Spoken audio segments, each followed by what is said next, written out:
Hi, Susan. How are you? Hello. Happy New Year. I'm Yes, good. yes. Happy Yeah. New Year. Happy New Year. I think we haven't actually really met with this formally. So but I've been following your work for years. So I'm really excited to have this conversation with you. I know. I've wanted to chat with you. I remember we were talking about getting together at some point because I think you're actually from Sonoma, right? I think so. Anyway, I'm Well, from Sonoma. I have a winery in Napa Valley, but very connected Woohoo. to Sonoma and definitely in that area. Well, I'm really excited to do this conversation. I've been following a lot of your articles. I just read your Wall Street Journal article recently as well, but I've been reading your stuff in the New York Times for a long time. And so, and you're one of the I would say leading AI philosophy voices out there. And I'd love to hear, I guess, to start with what your primary focus is on and what you're working on right now. Oh, sure. And Zoltan, I've been following your presidential campaign and your immortality bus. And I'm excited about your voice in transhumanism, which has long been very influential.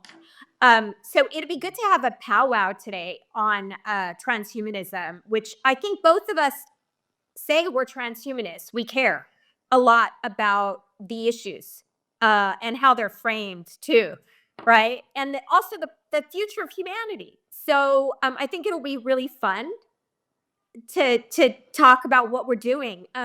So let's see, what am I doing? Well, I'm running a center now for the future of mind. So I'm trying to be organized by running a center, which is quite a challenge. I'm writing a very overdue trade book on the future of intelligence. Uh, I'm thinking a lot about very technical issues involving consciousness. Like you were saying a few minutes ago that you were inundated in math. Ditto. I just wrote a theory of quantum mechanics, right? Uh, and all of it's supposed to come together in sort of one of these grand theories of reality, right? Why not? What the heck, right? I mean, nothing better to do.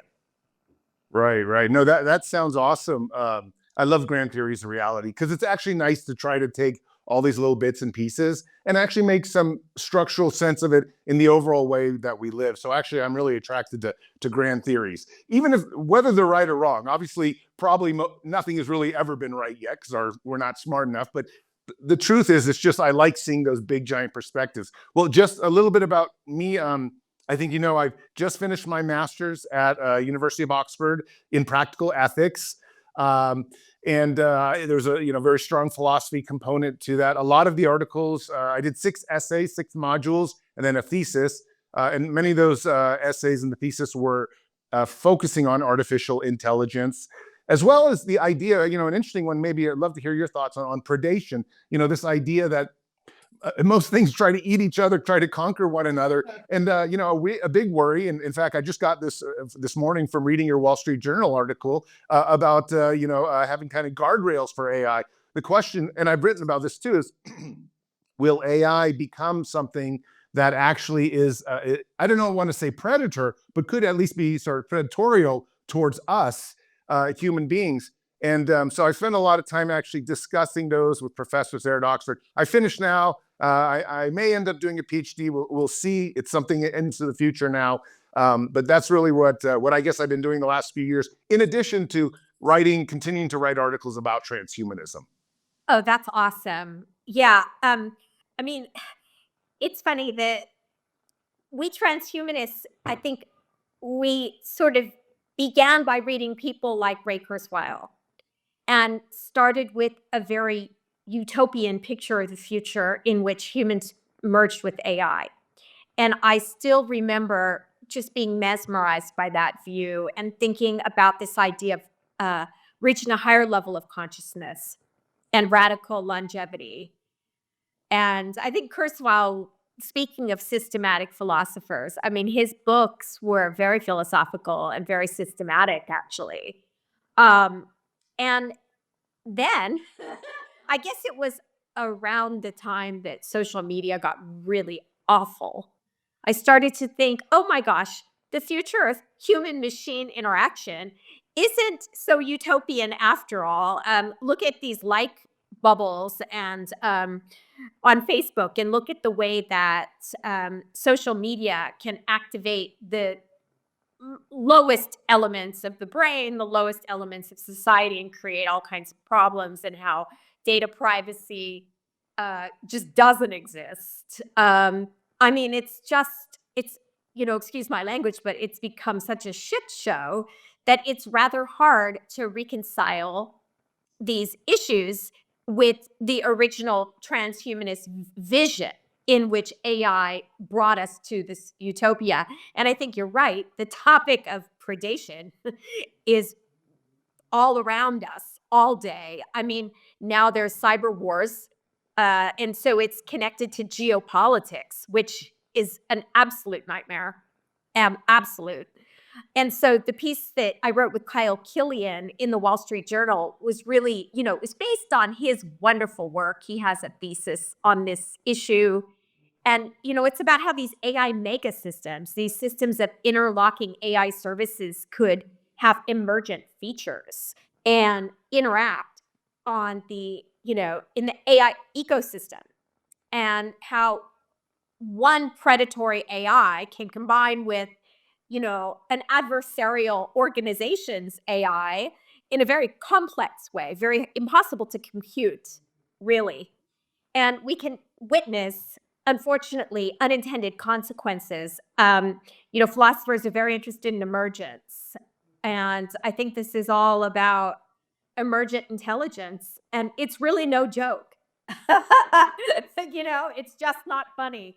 And of course, we could reach super intelligence, but it may be a perverse implementation of the Kurzweilian view, right? As Nick Bostrom knew. Yeah, no, I mean, Yeah. I fully agree with you. I think, and I'm guilty of this more as much as anyone. Here I was campaigning around the country, running for president, telling about this beautiful utopian future, and that AI was going to be beneficial. And I mean, I must have 10 articles, saying that to us. And now, in the last 2 years, especially since ChatGPT hit, I have been realizing that I may be totally wrong, and that I don't want to say, bring up too much Hollywood or science, but the Terminator scenario could be just as 50% likely as the utopia, picture I see, at least in my mind now. And so I'm now, and I don't want to, put it towards it has to be Terminator. It could just be sort of paperclip theory by Bostrom, where something doesn't even care but still kills us, or still harms us, or still takes away all our technology. But I have been reversing course and recently saying, you know what?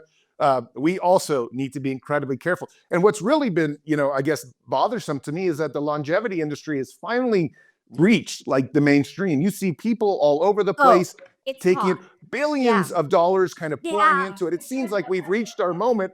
And the problem is that it's awesome, except for we now have a real thing to worry about. And it's not just death. It's this intelligence that could be more intelligent than us in just a couple years' time. And I think that is like almost this kind of this, catch-22 scenario where, we didn't really see that. And now we're finally getting our wings on us with longevity. And we may not see what's coming, right behind us to swoop us down. Totally. Totally. I couldn't agree more. I mean, the funny thing is that these large language models, if you train them to do science, well, they hallucinate, but I mean, you can combine them with other kinds of systems and you can get a pretty impressive scientific system that could actually help with longevity, help cure cancer, and do all these wonderful things, just as people like Kurzweil claimed they would. And they don't even have to be general purpose AIs or super intelligences, right?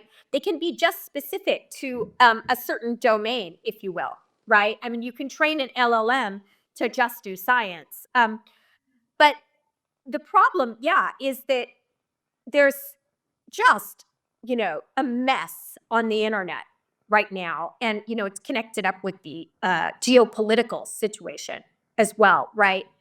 And there's just so much harm that could occur. I mean, the worst thing that worries me and worries a lot of people, I think, is the possibility that you could have an expert system trained through deep learning to develop, biological weapons, or, the next virus or something just absolutely terrifying. Of course, that's entirely out of my domain of expertise, but it seems entirely plausible that some jerk somewhere will try this, right?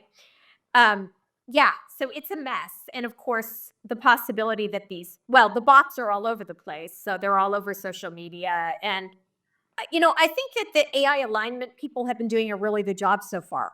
I try to stay out of that too much because I don't want to say something to like mess things up. You know what I mean? But like, looks like we haven't died yet. Knock on wood. I mean, I'm thinking there's a lot of people working on this, and they're doing a really good job. And I just hope the word's getting out to countries that we aren't in good relationships with. That this is like a situation which everybody sinks. It's not like somebody's gonna win. Yeah, no, I It's I just couldn't not agree more. funny. I think the geopolitical risk of AI has been the biggest kind of drum that I've been beating on, saying that, and this is also the catch-22, just for listeners, which is, you know, what we really want is a democratic nation and democratic countries to develop, AI to be the best that it can be. But you have to be careful that other countries that may not be democratic or whatever are also working on it. And if they get one and they make an AI that's kind of, strong and tries to send us viruses or something of that nature, the geopolitical risks are fraught. And the point is that America and other countries must try to, I guess, democratic countries must try to remain at the forefront of developing that AI so that we can potentially stop theirs at some point in the future, should we need to. But the problem is, this is forcing us to develop AI. Whereas even at this point, as a transhumanist, whose main purpose is actually longevity, I got to say, I love AI and I think it's wonderful, but I'm not sure I necessarily need it in my world. What I really want to do is not have myself perish, die from old age, not have my kids die, and not have society die. That was my real main goal. And here we're kind of stuck with this idea that we're going to, perhaps for capitalistic and geopolitical reasons, developing an AI that could become so smart, far smarter than us, for Yeah. reasons to try to protect us against some foreign adversary. But this is the catch-22 that really is like, wait a sec, we all have to come together and realize this is unlike anything we've kind of faced before. We're all Yeah. going down if this thing is too smart. Totally. Yeah. And I share your interest in longevity, although I guess for me, I don't know, I guess at heart, I'm a bit of a utilitarian. And so I think of improving sentient life more generally in the sense that I'd love to see less suffering and I care less about how long I live, right? I'd like to see less suffering on the planet and I'd like to see future generations flourish. And it's terrifying. It is. You know, I love the alignment efforts I've seen so far, and I'll just hope, right? Yeah, and I have lived in a communist country, an authoritarian dictatorship specifically. I lived in Hungary, went to college there for a year, the year that the Russians left. And so for me, these issues feel very authoritarian in their potential. The surveillance aspect, um, and the way throughout the United States, um, here we are, like just to get on this call, I had to agree to give up so much data, right? Like click, click, click as quickly as possible through user agreements. I don't know what they said, Right, of course. right? I mean, it looks to me like the tendrils of authoritarianism are just everywhere, right? And then the other part of me says, well, you know, if you don't have surveillance, people are going to do like really scary shit right now. There's like so much scary stuff going on in the world. It is just a mess. Yeah. I think if we could get through the next 20 years, but then of course people always say that. Right. I gotta say, I mean, I am not just on a personal view, and this may be not necessarily philosophically sound, but I am not a believer that we're going to get through the next 20 years without a major event of AI. I am already at the point with, I have an eighth grader and a fifth grader, and I would be surprised if both of them end up going to college just because AI is doing so many wild things. In fact, I was just about to thinking about applying to PhDs in philosophy after my master's. And I was like, wow, is it possible that by the 4 years I finished, AI might be able to be writing the topic, but better than me? So why would I do it? Okay, I do it to improve myself, but wait a sec, I want to contribute something to the knowledge base of humanity. Sure. So Yeah. I'm worried that even a 20-year window is very optimistic for humanity to try to right itself. I worry that if we don't do something in the next 24 to 36 months to kind of come together as a world, and like you said, put up those guardrails, maybe guardrails that are more than guardrails, like giant walls, then we are in a very touchy situation. And the reason is I just worry, like you say, the AI may not, it doesn't have to be conscious, it doesn't have to be, even out to get us. It can still completely harm humanity. I've told, people, be careful. One day you might wake up and none of the cars in the freeway will work anymore, at least none of the modern cars. There'll be no heating, there'll be no water, because everything is sort of internet based. Oh, yeah, the hacking incidents are horrific. And I think that utilities have to harden up and not be AI based. It's just, if certain countries can hack conversations at the level of the president, then they can hack anything. Right. People are smart and they're motivated, and who needs this shit? Right. No, Right? I think that's a I big don't want question. it to be like a dystopia. I mean, the thing that worries me the most, I guess, are these AI engineered viruses. That is the biggie for me. Like, that just keeps me up at night. Yeah, and you're right. I mean, you can imagine everybody's Tesla. I Yeah. have one. Yeah. I mean, all that stuff. Yeah. Well, gosh, I Yeah. already need a shot. Yeah, it is hard to talk about this stuff. Yeah, but to go to your issue about the role of humanity in AI development, I mean, there are a couple different positions, I suppose. I mean, one thing that people say, they say this to me all the time, because I'm absolutely convinced AI already exists that can outthink us. It's just not released yet. um, and I'm also convinced that in a few years, there will be more and more improvements in these large language models. And people say to me, no, no, no, it won't scale up the way you think, Susan. And so, one thing is maybe it will be slowed down by people's common sense, or maybe there will be hard ceilings on, the systems. I mean, maybe synthetic data is, not so good. Maybe we'll run out of good data. And so, maybe it'll be slower than we think. But to me, yeah, I do see a future where potentially humans may be outmoded in the workplace. And, one thing I like about your thinking, Zoltan, is you're already thinking about universal basic income and those kind of issues, right? But I think thinkers like yourself will always be needed, right? As human voices, because the future is human machine interaction, right? And reeling in uh, all of these crazy dystopian scenarios. Yeah. Well, We'll be busy forever. Shit. yes, I agree. Well, let me tell you a funny anecdote about what happened at Oxford that really scared me the most. So I was doing my AI module, and the way this master's work is you go in to Oxford for a week and you have 4 professors 5 days in a row, and it's kind of like very quick because this master's was part-time. But you come in a few times every year for about 3 years. And the point, though, is that I was inundated with some of the great professors. So, for example, Nick Bostrom taught one of our courses on AI, and we had all these amazing people. And this is literally, I think if it would have been exactly 13 days before ChatGPT was announced.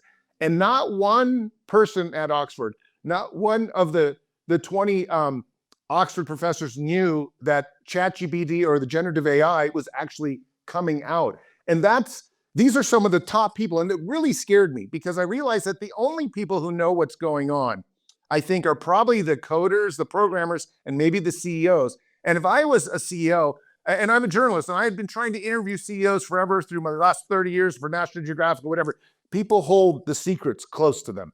They don't care if you're a journalist. They don't need fame. What they're trying to make is huge amounts of money. And the best thing to do is to keep that very, very, very close to their heart. And I think that's been the biggest issue at hand for me, is that very few people on planet Earth know what is happening. Yeah, no, I agree. I think we had a hint that this was going to happen. I'll tell you. I So mean, did you know about so ChatGPT before? Like it came well, out? Were you so the large language models had got really smart. I mean, okay? so I was on a panel back when, well, you remember like 3.5 and then before that 2.0. So we were talking about them. Like I was on a panel, for example, with David Chalmers and Marcus Hutter. Is that his last name? The one who writes that great stuff on intelligence. And, I have a recording. I was telling him this is going to explode because when I was in graduate school, I worked with Jerry Fodor for my PhD. And so he had me teaching, at Rutgers, the connectionist language of thought debate. And in fact, that was my first book. And so the connectionist view was basically generated by Hinton. Isn't that funny? And so Wow. people like Paul Smoletsky and Hinton were arguing in the literature back in like 2000 and even before, like 1990 with Brian McLaughlin, Zenon Palishin. So I worked with these people in the 2000s. And so there was already a debate. And this goes way back. Oh my God. It goes back to the Pandemonium program where Oliver Selfridge and I think he worked with Marvin Minsky. I mean, Oliver's actually my daughter's uncle, great uncle. So I know his program better than some of the others. But these programs were basically inspired by a blend of symbolic and connectionist resources. So this stuff's been around, right? And the thing that wasn't there was the compute and the data, right? The data was a real biggie. And so it was precisely the dystopian, social media, all the, data collection, all of that, which was able to fuel this, right? And train that provides the data to the systems, as well as less harmful and more wonderful things like the Gutenberg Project and Wikipedia. All the free data was finally, connectionism failed, we thought. Although I told Jerry, I fought with him about this. Jerry Fodor and I fought all the time. To know Jerry is to argue with Jerry. I rest his soul. I told him, and I said it in my book, I said, this stuff is thought-provoking, and it's right.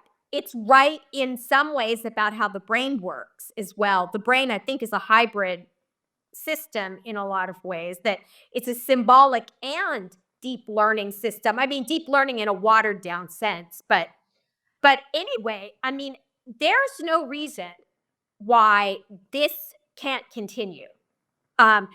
People talk about scaling laws and how these systems will scale up. And of course, it'll be interesting to see what kind of data they use. But I also think that the future is in hybrid systems to help overcome some of the, embarrassing elements of these large language models, like their constant hallucination.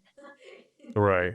So, and you think I just heard you say this earlier. You think that they've probably already reached an intelligence like AGI.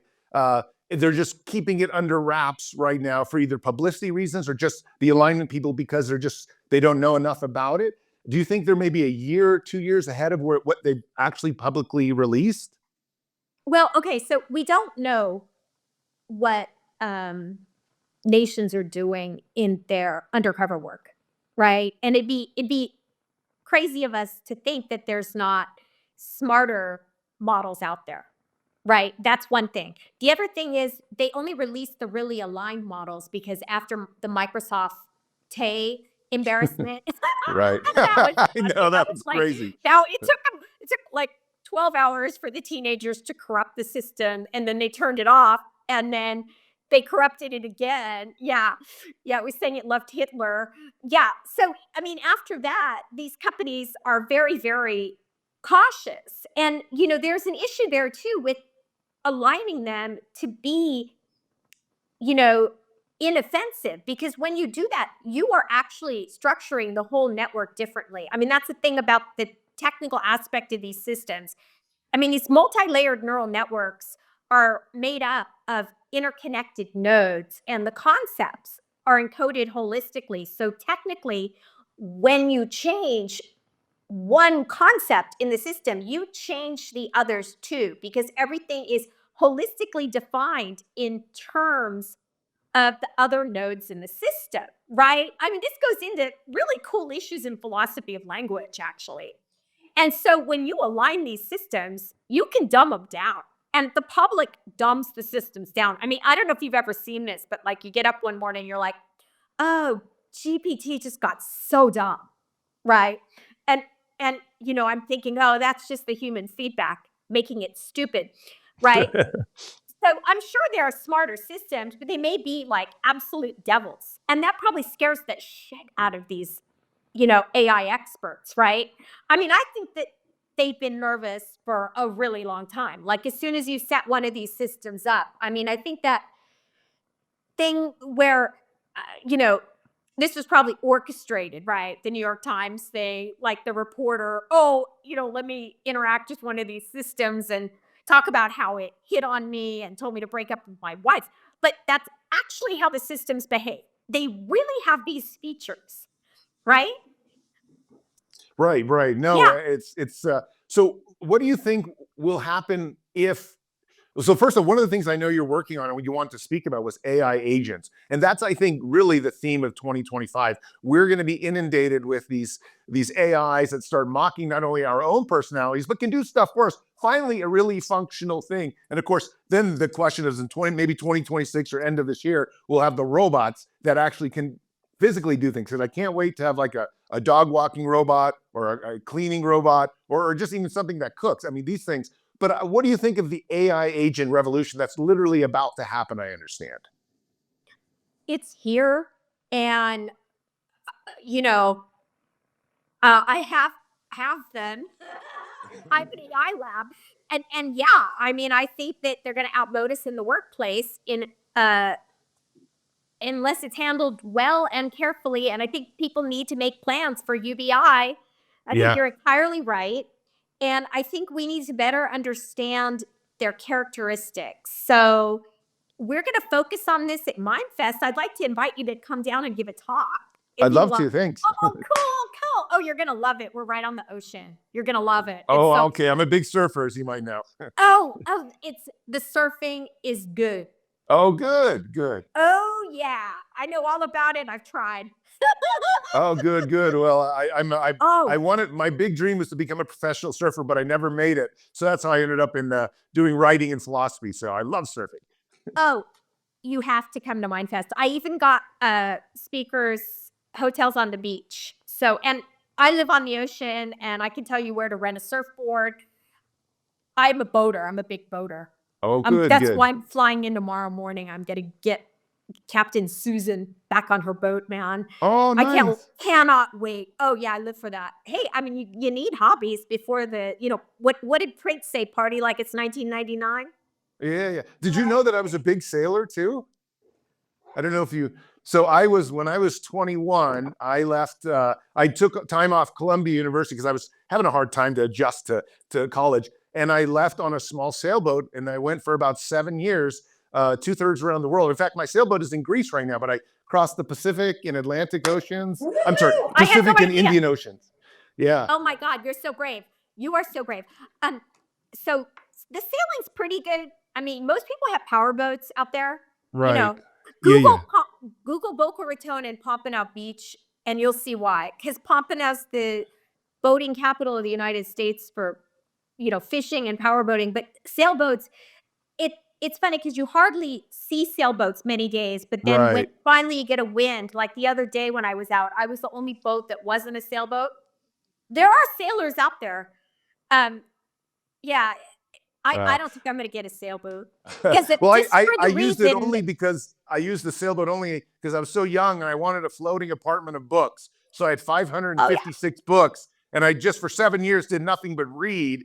Oh my And God. eventually I came Oh. back, took my degree in philosophy and kind of started my modern life. Oh, Wrote the that's so Transhumanist Wager cool. and things like that. But boating at least had been a big part of my life. But let me ask you, in terms of not beyond the AI agents, what do you think, and kind of into universal basic income, which of course is a favorite topic of mine. How do you think the people are going to react? Right now, there haven't been that many job losses, and people are still arguing that, oh, AI might actually create more jobs. I totally disagree with that. Maybe it will in the Yeah. short term, but I think long term, people don't realize that these things will be able to do anything that we can do, but better in probably 5 to 10 years across the board. And if Tesla and people like that can produce hundreds of millions of robots, many of us, many CEOs will say, "I'm so sorry, but I'm here to make dollars, not to support Oh, And they that's absolutely will. I mean, you can just see from how big tech has treated Californians, right? I mean, look of at course how people live in Silicon Valley. They can't even afford a house anymore, most of it's them. crazy. I I mean, you know. could make, 300,000 a year and not afford a house anymore. Oh And yeah, so, I mean, I think the US, we just don't put regulations on companies, and special interest money's ruined Congress. As yeah, much as I agree. I work with Congress, I was the distinguished scholar at the Library of Congress, and so I really like the members a lot. I just think they're set up in a situation that's impossible, you know, uh, with special interest money, and no one knows how to say no to big companies in the United States. It's Yeah, no, just it's I it's a agree. I mess, agree. and It's a mess. it's a mess. And I think, Sultan, you're right that the robotics thing is the real key. As soon as this hits highly developed, you know, deployed robotics, that's going to be the, nail on the coffin. And we're not Yep. there yet. The other thing we don't have yet is integration. So we don't have interoperability, excuse me. And even within, like, say, the Microsoft regime of AI services, they, they're not easy to work with, right? I mean, I can't even access my damn files. So, I mean, until we have that, and that takes time, it's not going to be so easy to outload humans, right? I mean, so even if you have a large language model that is smart, there's still a lot more that needs to happen. But what worries me is, I don't see much need for certain professions. So, I mean, one would be paralegals, Oh, right? yeah. Yeah, and another could be administrative assistants, and professors. That worries me. Yeah. Right. So it on a bright side, though, I mean, even during the pandemic, the United States did not let people starve. They threw a lot of money out to try to alleviate the situation. Right. In fact, that's probably why we're so broke right now. Yes, yes, no, of course. Yeah, no, I'm not sure we have, that's one of the big questions with universal basic income is there enough money? My universal basic income, the federal land dividend, tries to utilize a lot of the empty federal land in the United States, which is worth, hundreds of trillions apparently, and monetize that. But there are many different methods to come up with a universal basic income. But it's going to be, that in itself is going to present so many challenging concepts because the rich might say, no, I don't want to be taxed more, but there may be no other way because people will have their pitchforks out and then they won't be buying stuff. So it's going to be a hugely delicate dance. But I agree. COVID was a really interesting experiment in what happens when everything stops, except for some very few basic services. And we did actually manage to get through that. But, inflation came, houses are twice as expensive.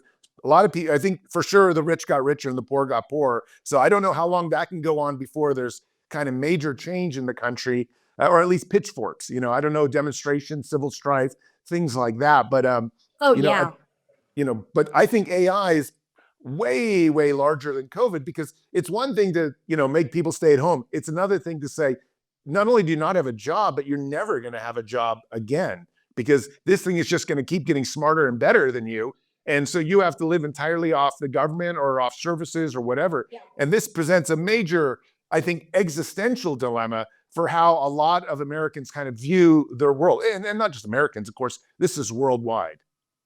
I agree. And, as philosophers, I think we'll be busy, because, I mean, first of all, we need a vision for the future of human flourishing that separates us from what we do professionally to make money. And Americans in particular have always been a culture where one of the first things people do when they meet each other is they go, "What do you do?" Yep. And I think it's going to be important for people to develop a love of hobbies and a self-definition that moves beyond how they make money, right? And I don't think Americans are ready for that. And I think you're right in tagging the issue of civil strife, right? I mean, look what happened with the Rust Belt. And it's only going to increase. Although the first impacts won't be, I think, on the working class because robotics is lagging behind. Yeah. It will I, be, yeah. Yeah. No, I mean, I run a real estate business outside of the transhumanism stuff that I do. And I got to be honest, like having robotic workers be able to paint and lift things and move stuff around and just be able to order them around would be like just life changing in terms of costs. It's already so difficult. I live in California, of course, to build anything. It's next to impossible to actually, get through the regulations. But if you had cheaper labor, that would be, but I think then, wait a sec, this is a massive industry here. This is going to this, of course, when you take 15% of the workers out of the picture, just in this field alone, and California is so big on real estate and construction, you're talking about huge, I think, civil strife and just angst on a great Absolutely. level. And if you can't think people can't afford now houses now, and I agree they can't, then wow, what's it going to be like in 5-10 years when this happens? For sure. I couldn't agree more. I mean, on the bright side, at least during a pandemic, work will still go on. Yeah. No. I think the pandemic was a very peaceful, docile kind of experiment that could give us some information about what's going to happen. But I think what's going to actually happen is much, much larger. I think very few people have any idea, just to the scope of what it means to not be the best species, or I guess, intelligence on planet Earth. I mean, just imagine if aliens, I tell people this all the time, aliens came down, they were better, stronger, smarter than us, and they were plentiful. And you were a CEO, well, you'd be like, I'm not here for giving you jobs. I mean, maybe some CEOs are, and maybe that'll be a direction the economy goes, like altruistically. But I think most people are going to say, hey, I'm here to pay my kid's mortgage and buy a house in California, which I can't afford, so I got to make money. So we're really faced with this kind of like this same dichotomy with, if China or Russia build the stronger AI first, this presents a big dilemma. Therefore, we must beat them. We have the same situation with the robots coming to take jobs. I can't see a world where honestly, I can't see this ending up in a good way. And that's, I think, been one of the most difficult things to tell myself over the last year, is that I see a dystopia as much higher probability these days, 10, 15 years in the future, than I do of a utopia. And that wasn't the case when I was running for president, and I was so optimistic. Good thing you have a vineyard. Yes. And no, we have been doing this because I wanted my kids to have something to, I figured wine would be around and need to be sold no matter what happened. Because, who knows? I doubt they're going to be able to trade stocks or, even be doctors any, maybe 15, 20 years in the future. Well, who need doctors? Yeah. I mean, it's hard to know. It's hard to know what exactly. I mean, I think the human professions where, that are care-based, like physical therapists, but I have used GPT when I couldn't reach my doctor, so I don't know. Yeah, no, but I mean, there are, my wife is an OB/GYN, and there's already talk of the machines coming in and doing some procedures very quickly and simply and avoiding all that. And I'm like, wow, I mean, some of the stuff is you do train 20 years for it. But the reality is that the ChatGPT doctors out there already, the machine generative AIs, they take all the cases of OBGYN in all of history that's there, and they have that at their fingertips. So I think that field is a matter. All fields are a matter of time, except maybe politics for a while, but it's hard to know. I mean, one interesting thing we have coming up here is that the dock workers are facing, I think it's next week, this idea of automation. I just wrote an article about it for one of my columns. So the dock workers have went on strike, and they've been trying to fight against automation. A lot of other countries like Singapore around the world have automated docks already, or nearly fully, and America does not. And I think it's the very first big union of people versus automation, that fight that's going to take place. Wow. They had a settlement 2 months ago, but that was just for wages. The real fight happens this month and later about whether they can accept what level of automation, because we're talking, I think, 35,000 union workers. Wow, that's interesting. I look forward to reading that. Yeah. Yeah, and I on the subject of philosophers and what we can do for the automation and technology issue. I mean, one thing I think, Sultan, which really needs to be treated is these AI agents, because they're capable of emulating us in so many ways. People are inevitably going to ascribe mindedness or selfhood, and even sentience to these entities. And I worry that that is just an arena that can be susceptible to so much misunderstanding and disinformation, you know, because, if we start assuming in a kind of Kurzweil vein that these entities will be sentient or conscious, then talk about being outmoded, right? Yeah. I mean, and I'm not saying that they won't be sentient. I just don't know. But I think the ethics related stakes and the impact of these issues to humanity is humongous. Yeah, no, this is, and I love thinking about this because everyone says, well, maybe AI will never become conscious. But, first off, again, as you've pointed out, it doesn't need to be conscious to be dangerous. But second off, it probably will. It'll probably figure out how our own mind works at some point and say, maybe that's cool. And maybe there'll be other forms of consciousness that are even way beyond what we understand. Kind of like you said, a hybrid. And this could be incredibly, it could be incredible. I'm the believer that probably 50 or 100 years in the future, AI will look at us like we look at ants.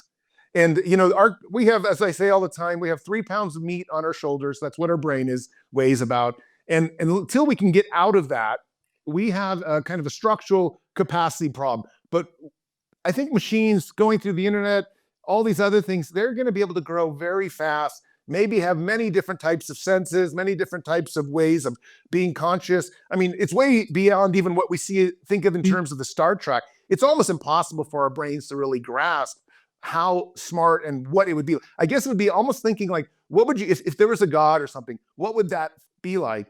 And I have, in fact, quite a few of my Oxford essays were about this, where I thought, well, one of the things I told my kids is, don't yell at your Alexa, don't mistreat your robots, because one day they may be far smarter than us. They may be our keepers. And I'm not saying this is going to happen, but I do think about this a lot from a philosophical level, because I worry that we think so much of ourselves, but I don't think we realize that we're very contained. Our brains are the size they are, and they're not going to evolve very soon. Maybe Neuralink or something like that can save us. But even that might be 15, 20 years away. The AIs will be way ahead of us, 20 years ahead of us. How smart will they be? Probably much smarter than us, probably ways we can't even fathom. Yeah, I mean, and to take that a step farther as well, I wonder if there won't be, just as we have the animal kingdom with, a range of intelligent entities and incredible differences between, say, the human and the octopus, and, the human and the crab. So too, there can be a range of possible AIs. And one thing about AI is that we think, of AI as an embodied Terminator-like, or, in a better way, maybe like a, one of the robots in iRobot or something like that, an entity with a personality and a body. but a collective distributive AI already exists that is super intelligent, I think, and it's the World Wide Web. I mean, it outthinks us in a range of ways. I mean, maybe it's not technically super intelligent because it doesn't outthink us in every way possible. Maybe, and it's not causally integrated yet. But I think it's a savant system. That's what I call those. Um, and I do think a distributed AI system, I call this the global brain. Yeah. Uh, Well, yeah, I agree with you. It doesn't take that much. I mean, once AI figures out a little bit of its own, oh, I want this, or I desire this, or I want to think for myself, and it puts that across the internet. I couldn't agree with you more. And let's say like one day some alien species comes down, they're not going to be interested in people. They're going to be interested in what the internet is, and what the information, especially if the internet itself, the World Wide Web, has some type of autonomous direction outside of maybe you, me, military. That in its, I agree with you. It has complete savant type likeness, and that in itself, people I think mistake intelligence, saying it has to be this thing in a brain. It like has to be able to look at you and say I matter. But I'm not sure intelligence is like that. I think intelligence can be something totally different and be far more powerful. And I like that, for better or worse, I like to think in the end of the day, what can this intelligence do? And I like people that make things, or people that can create things. And if that intelligence, whether it's conscious or not, can create things on its own and change things for us, then that is power. And that's really the thing that both is so frightening and also could be incredibly glorious for the thing creating it, Yeah, I find it absolutely fascinating. I've been working with some dynamical systems types, people who, look at the internet and other systems as dynamically evolving systems that have agential possibilities. And, I really have found that to be a fruitful approach to this global brain issue, where I'm looking at not so much the usual notion of superintelligence as a terminator, but more as a global distributed network that could be fueled. There could be many of them, really, fueled by large language models and other advanced AIs that we don't even necessarily have access to yet, right? I mean, it could be, sadly, a government project, over in China or whatever.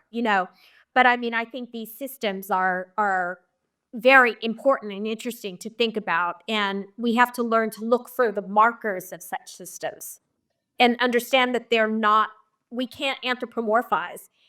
And I also worry that they may not be sentient or share. I mean, I'm not sure if they will have their own goals, or what the demarcation of a system even looks like. It just seems like a huge area that hasn't been explored yet. But ironically, like when you go to conferences now on kinds of minds, I mean, people commonly call systems like the slime mold and, tree networks, mushroom networks, they call them cognitive systems. So why aren't we exploring the phenomena of the global brain itself, the World Wide Web being itself a cognitive system? I think Ben Goertzel years ago was investigating this issue, but from a very utopian framework. There were a lot of thinkers, 20 years ago who were very utopian about the global brain. So anyway, I'm writing a book on this now, so that's why my head's on it. But Oh no, nice. oh, Well, it's totally dystopian. well, I have been thinking about this too, because one of the things in one of my essays I had been thinking about is the singularity something that is like, and again, the singular just being this weird concept, but is it something that they actually know what's taking place? We might see it take place. We might see machines become so far intelligent that we can no longer understand them. But the thing that goes through it, is this thing actually conscious or not of it being a process, in the same sense that you and I are conscious of us having this conversation. And Yeah. that's something I did. I worked through an article. I was unable to come to any conclusion. I was just able to point out that there is a dilemma here trying to even understand that. But it's a fascinating thing that kind of keeps me up at night thinking, wow, how smart can things be without actually maybe even knowing that they're smart, or is even knowing you're smart even necessary when you're that intelligent, or when you're I that know. powerful? Because, so much of it depends on one's self-concept. I remember seeing a TED Talk once called My Stroke of Insight. I don't know if you ever read the related book by Jill Bolt Taylor. And she was a neuroscientist who had a stroke. And she writes about how the part of the brain underlying the self just went down. And so she was actually standing in the shower and having a stroke and didn't have the sense of who she was or the self, like to feel like I'm under danger. I'm an agential system which is about to die. And so she just sat there, but she was sentient. She was conscious and she remembers the experience and wrote about it. Isn't that fascinating? And of course, Buddhists have been talking about the death of the self or the non-existence of the self. The self is an illusion, right? According to the Buddhists and people like Dirk Parfit and, Friedrich Nietzsche. And so you can imagine a system that doesn't have, a full self-concept. I mean, it will need to know its boundaries. Otherwise, it'll get hacked if it's an AI. So that is the Right. one caveat. But yeah, I mean, it's fascinating. Sure. Well, hey, let me ask you one more question before we wrap this up. I wanted to like to know a little bit more regarding your Wall Street Journal article, the guardrails. What if you had like a magic wand and you could do anything and tell any in the president, new president, old president, whatever, in all the countries, how would you try to establish something to keep us best protected in the next 5-10 years forward? If you had a magic wand. Well, global cooperation on the AI front. I mean, it doesn't mean giving away one's secrets, but it does mean better international frameworks. I mean, you can't pull in Eliezer and blow up GPU clusters, right? But I mean, I do worry that the geopolitical situation is just going to tank the world given AI. And I think that there needs to be international frameworks and discussions at the very highest levels. So we now have Trump entering office, and we have, Putin's very adversarial. We need, we really need someone who is going to bring the world together. I know that sounds very utopian, but Right. No, I agree. It's a very dangerous time. And I feel like if we don't do something in the next 24 to 36 months as a planet, meaning nations come together and build some kind of consortium, some kind of framework, and we follow it, then we are really going to be in trouble. We can't, this is one, I mean, I'm a big believer in capitalism, but this is the very first time in my life that I just don't think capitalism is the answer, because we're dealing with such a massive existential threat, like nothing we've ever experienced before. And it requires cooperation, and it requires maybe even the acceptance that we can create something greater than us. We better be very, very, very careful. It's beyond countries, it's beyond borders, it's beyond religions, it's beyond everything. It's like, wow, this is one that can really take us out. So let's come together to find a way through it. But I got to be honest, I don't see any country doing that next 24 to 36 months. I think AGI and things like that will be here before. And then by the time they actually they realize how dangerous it is, it'll be too late. Well, the good news is, I mean, I don't think Bostrom, his traditional thinking, is necessarily right. I mean, I think technically there are probably LLMs that are AGIs in the sense that they are general purpose intelligences that can surpass us in some ways, but they're savant-like in others. So they're not exactly isomorphic to humans, but they're very smart. But they're not killing us because they're not agential, right? And they're boxed in. So, I mean, they're boxed in a weird way, but they are kind of boxed in. So, I mean, I'm not sure if his framework that the second we hit AGI, we're going to have super intelligence is necessarily. Right. I don't think, for one thing, Zoltan, I don't think we'll ever build something that is an absolute isomorph to the human in every behavioral respect, which is what a lot of the AGI people think AGI is. Like, why would we want to dumb down what an LLM already does? Like, it can outthink us it can, unfortunately, can write an undergraduate paper in like 2 milliseconds. Right. I mean, I don't have anyone in my classes that can do it. Oh, wait, they're all doing it, but they're using the GPT. Right. Right? Yeah. Anyway, it was So great talking to you. yeah, it's been so fascinating to talk to you, and hopefully I'll actually get to see you in person one of these days, and that Come would to be my great. fest. Yeah, that sounds wonderful. So yeah, we'll talk more about that. But yeah, I mean, thank you so much. And like I said, I've been following your work forever, so it's great to finally, hear it from the person herself. So it's like it's been wonderful. Well, I've been learning about your work for years too, and it's great. I think we always meant to talk in person, and so yeah, come down to Mindfest. I'll send you some information. Please do Okay. so. Please do so. Well, thank you Okay. again, and this has been great.